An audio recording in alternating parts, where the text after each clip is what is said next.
I'm gonna try out this new Fear the Walking Dead season. Hmm,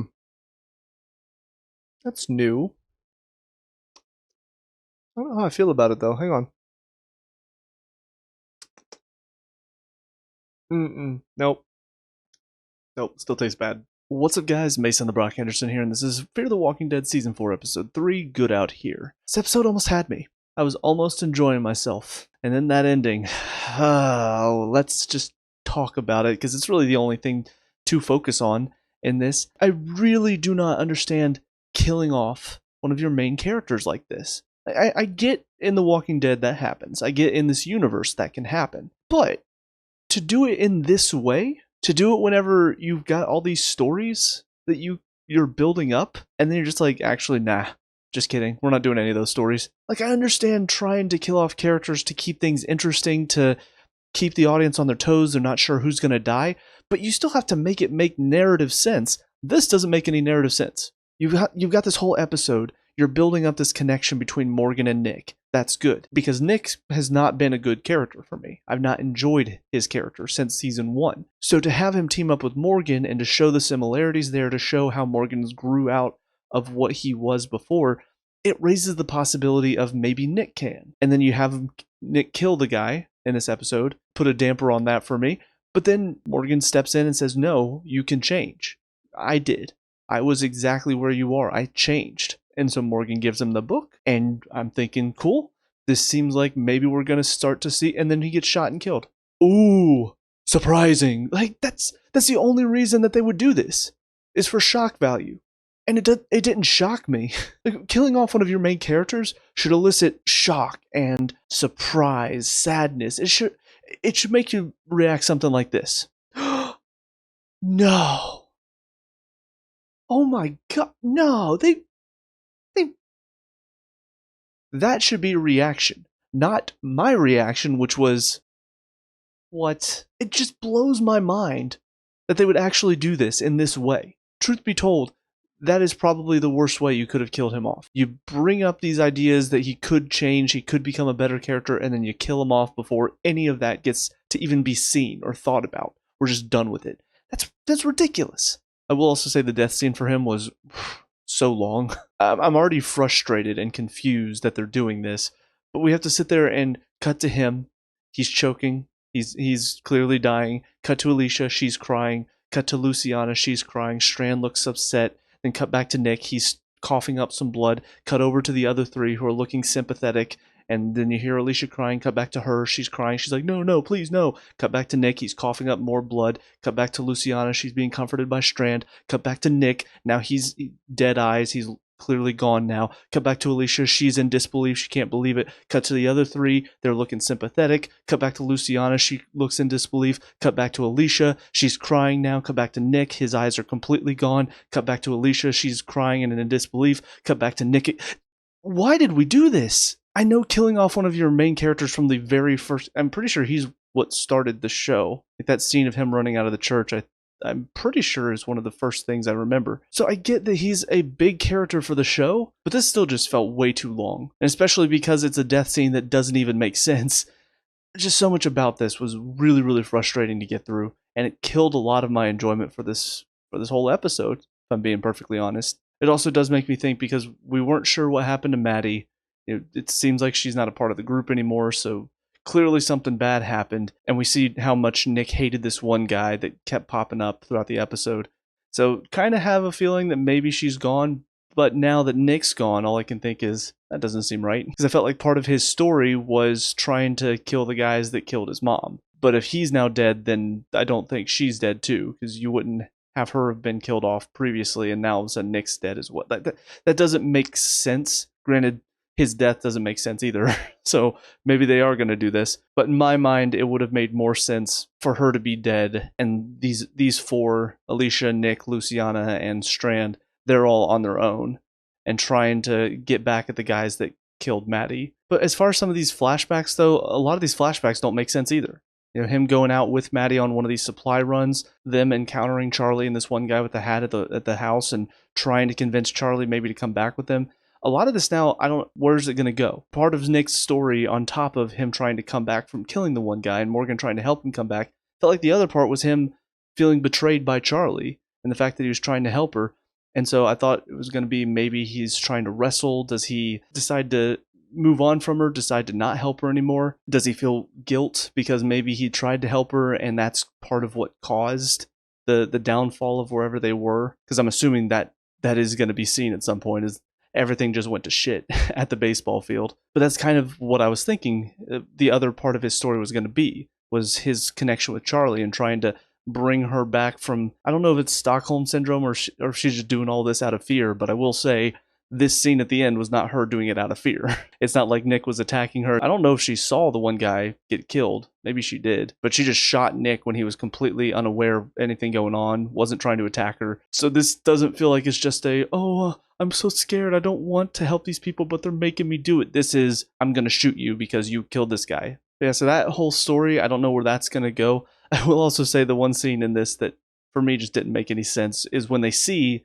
Charlie has apparently got one of their walkie-talkies, and that's how they knew to come to this place and basically clear it out before they got there. All I could think is, go take the walkie-talkie from her. They don't do that. I don't know why. Well, she's a little girl, so I feel bad taking away her walkie-talkie. You know, that would be really mean of it. She just told these people where supplies were that you were going to go get, and now you're going to go without supplies because of her. Take the damn walkie-talkie back so she can't listen in on what you guys are doing. Dumbasses. Outside of that, there are a couple of scenes with Al. We see she's got all these tapes that say the bog on them. Don't know what that's going to be leading toward, but she's very clearly upset when the thought of them being taken, it very clearly put her off. So I don't know what's going to be on those tapes. Probably something personal. They're keeping a lot of that in mystery, so we'll see where that's going to go. It doesn't really have my interest, but it's just something that they keep going back to. But I liked how this episode began. I will say something that I didn't talk about in the second episode that popped into my head after I was done with the review.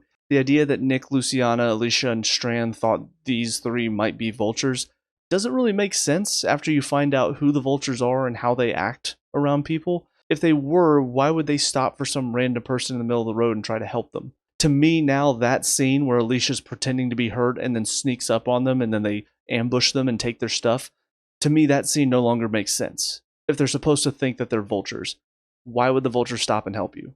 They clearly would not. So either the characters are dumb or the writers think we're dumb and we're supposed to just assume, oh, that was a good plan by Alicia and them to try to trick these vultures. Oh, good job, guys. It doesn't make sense. I can't think of anything else. I will say John is definitely my favorite part of the show so far. Morgan's good.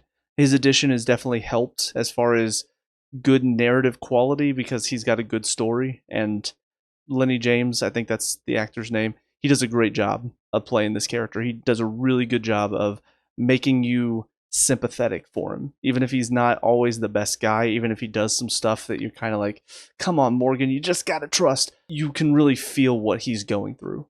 You can really sympathize with what he's going through. But John is just a lot of fun.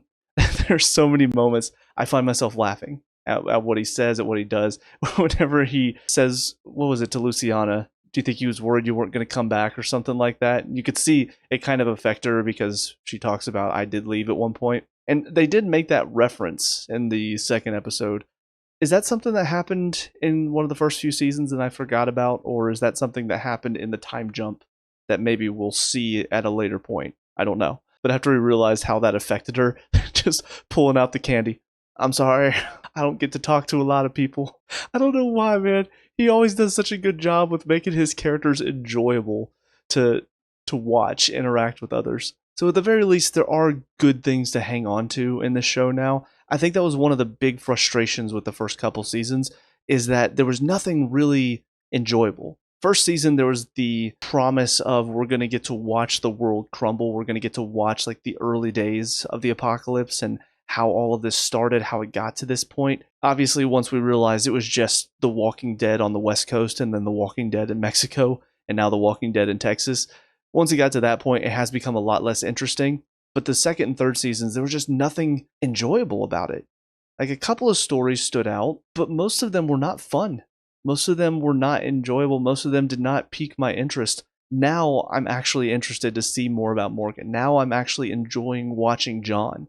Even Al. Not a whole lot there yet. It hasn't really gripped me, but she's got some intrigue to her as well. And also the change for some of these main characters to be better people, to see Maddie trying to help people, to see Nick seemingly becoming a better guy.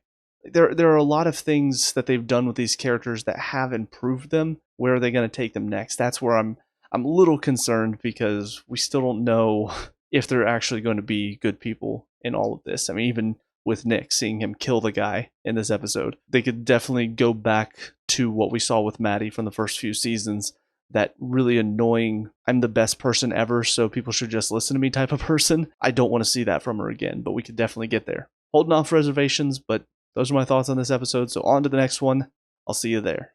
And now episode 4, Buried. Another one where I'm thinking, okay, not bad. We're doing okay. And then the ending just completely flips my opinion of everything. Within 5 minutes, all of a sudden I'm just sitting here going, all right, well, never mind. I'm not enjoying this anymore. Because a majority of this, first of all, we're getting a lot more of the flashback, which I'm glad. I'm kind of sick of the flashbacks already. I kind of want to just move on and we can get the whole story, find out what happened, and start focusing on what's happening in the here and now.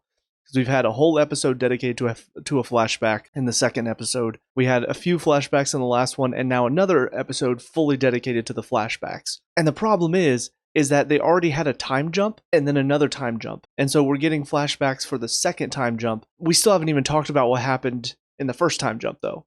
Like from the dam exploding to them finding the baseball field. We're just focusing on them finding the baseball field to the vultures and whatever went wrong at the baseball field. But this one, I'm thinking, okay, so we're finally talking about the day it all went wrong. Cool, we're finally going to get some answers, see what happened here. No, we're going to see how everybody was thinking about staying, thinking about working together and finding the solution.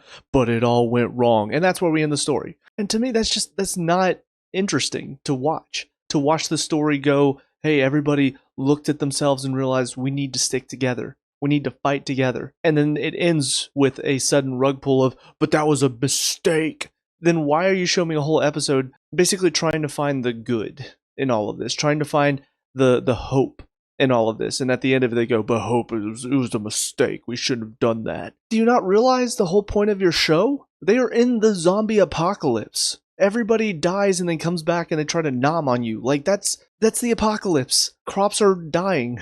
They're dealing with a lot of shit. The whole point of the show is hoping and trying to survive. And the whole point of this story was they found hope and then at the end said, nope, that was wrong. That was a mistake. That was the day it all went wrong. How does that make sense?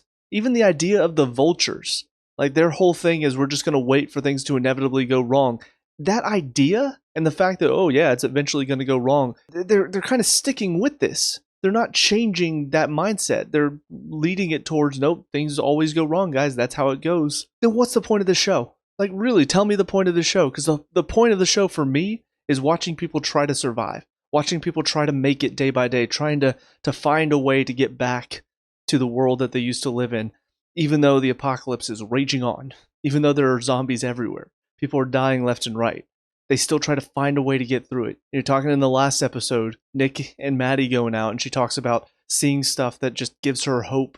This story leads to, well, no, actually everything just goes to shit. There's no point in hoping because it's all going to go wrong. Sorry. So that was dumb. We also have, apparently they're going to go fight the vultures now. Cool. Because we just had a whole episode where Morgan's trying to tell Nick why it's not a good thing to seek revenge. It's not a good thing to just kill. All life is precious. All of that stuff. We just had a whole episode. And by the end of it, it seemed like maybe Nick was going to change his mind. Not only does he die, but now all of a sudden these three are just completely pushing that aside and going, no. Not all life is precious. People need to die. We're going to go kill them now. And what makes it even worse is, in my mind, I'm thinking, well, you go do you then. You guys go off on your stupid little story. At least we'll have Al, John, and Morgan in their separate story. They're trying to find this Laura that John's looking for. They're a good group. They seem like good people. They don't want to kill. Nope. Al's like, fine, I'll drive you there. I'll see how your story ends. Cool, so we're still following this stupid group of people that are idiots, that say there's no reason to hope, there's nothing to live for, that say revenge is the way to go. These are the good guys that we're following. Yeah, we're back to season 2 and 3, where they're just terrible people. Love it. Even worse, we find out apparently this Naomi seems to be the Laura that Jon was looking for, knowing that she might have died at the hands of the vultures. That feels like it might change his character and he might start seeking revenge. Why does it always lead to this? Like, it's one thing if you're fighting for your lives. It's one thing going up against Negan, in his group. They're trying to subjugate everybody in The Walking Dead. In the seasons he was there, he was trying to take control. He was killing people to get his way, to intimidate people. That was a fight for survival. This is just, well, these people, I don't know, I still don't know what they did, but seemingly they did something, and now it's just, we're going to go kill them all for revenge because of what they did to us. That doesn't make you look good. It does not make you look like good, decent people. It makes you seem like crazy, revenge-obsessed lunatics. And again, we don't know what they did. That's something else that they need to rectify soon, because again, I'm kind of sick of all the flashbacks. Just show me what happened, please. Show me how the vultures are responsible for everything that happened. Because it seems like they just waited, and then things eventually went wrong. Yes, they did have a hand of, oh, we're going to go out and we're going to loot all of these places so you guys can't get the supplies. We're going to have all the supplies. Technically, they have a hand in that, and that is kind of BS. But it seems like they're implying that they did something that killed a bunch of people at the baseball stadium and lost the baseball stadium forever. And so now that they're just on a revenge quest. So I don't know. It feels really dumb. And I'm quickly losing interest in this story. Like I was saying before, there was that concern that I actually was starting to enjoy a couple of things about it. I was actually starting to feel like maybe there's a chance the show might get good. And with that comes the concern that the writers could just go completely crazy after a couple episodes and go, no, we can't stand this. It's too hard, guys. It's too hard to write good drama, good narratives. We can't do this. We have to write crap. We just have to. It's part of our DNA. It's what we're designed to do, is write crap. Come on, guys, let's get back to writing crap. I don't know. I don't know what to expect. I'm kind of back to my original feeling of this feels like a show that I'm just going to be able to shit on because there's so many annoying things about it. Now, with that being said, there is the frustration of there are good things about it. They show the potential of good writing, of bringing in characters like Morgan and Jon that are enjoyable. They show these moments that make me go, that was good. And so that potential does aggravate me a little bit more, knowing that, no, they do have good things in this episode. They do have good moments in this episode. But then it all goes to shit at the end because they just don't know how to wrap up a story, I guess. They don't know how to pace the story well. With all that being said, I think that's about it for this episode. A lot of these stories as well, I don't know where they're going to go yet, so I can't really talk about whether or not some of what they're saying makes sense. Like when Luciana says, opening the page to that one, going to find fertilizer and seeds or whatever Nick was trying to do wasn't a good thing. I don't know why yet. If the reason why is stupid, then I'll complain about it then. But for now, I don't know why that was a bad decision. I don't know why Victor staying was a bad decision. I don't know why Alicia convincing Naomi to stay was a bad decision. There were just so many things here at the end that seemed like good moments, and so they need to explain to me why none of these moments were good. But with all that being said, those are my thoughts on these two episodes. So let me know what you guys think down in the comment section below. What were your thoughts on them? Let me know. We can talk about and discuss all that good stuff. Leave a like and subscribe for future The Walking Dead reviews. Also check out the channel. We have a lot of other reviews on here as well, some Let's Plays, so check those out if you have time. But until next time, I hope you guys have a great day, and we'll talk to you all later. Peace out.